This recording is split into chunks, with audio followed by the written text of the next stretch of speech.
এই লোকসভা নির্বাচনে অন্যতম ইস্যু ছিল গন্ধেশ্বরী জল প্রকল্প। বাস্তবায়ন হয়নি গন্ধেশ্বরী জল প্রকল্প।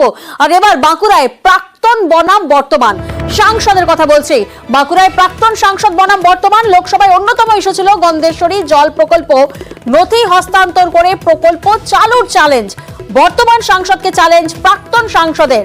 কেন্দ্রের অসহযোগিতাকেই দায়ী করছেন বর্তমান সাংসদ। এই রিভার প্রজেক্ট বাঁকুড়ার মানুষের স্বপ্ন।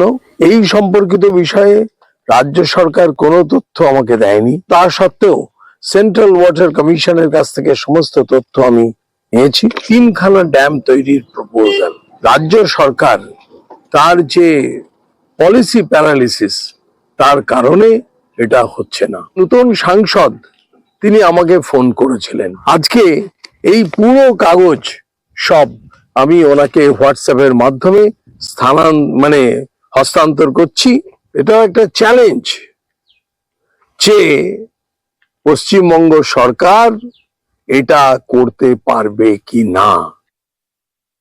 সুভাষবাবু যেটা বলছেন যে কেন্দ্রীয় সরকার ডেকেছিল, রাজ্য সরকার যায়নি, সেরকম তথ্য উনি কেউ দিতে পারেননি। তিনি যখন কেন্দ্রীয় মন্ত্রী ছিলেন, তিনি পার্লামেন্টে কোশ্চেন করে রাজ্য সরকার কাছে জেনে কি অসুবিধা আছে, কত টাকার প্রজেক্ট, কে কি খরচা হবে, সেন্ট্রাল গভর্নমেন্ট কতটা সাহায্য করবে, এত মানুষ উপকৃত হবে তার জন্য, সেসব ব্যাপারে কিন্তু উনি মন্তব্য করেননি আর কোনো কাজও করেনি। যেগুলো করলে হয়তো আপনি ভোটে হারতেন না, এগুলো করেননি, তাই মানুষ ভোট দেয়। এটা আমরা করব, আমাদের সরকার করবে।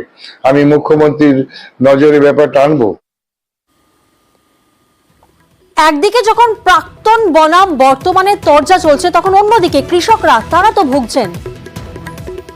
আমরা প্রায় ছোট থেকে শুনে আসছি যে একটা ড্যাম হবে, কিন্তু আমরা সেই ড্যাম শুধু আমরা স্বপ্নেই দেখে যাচ্ছি।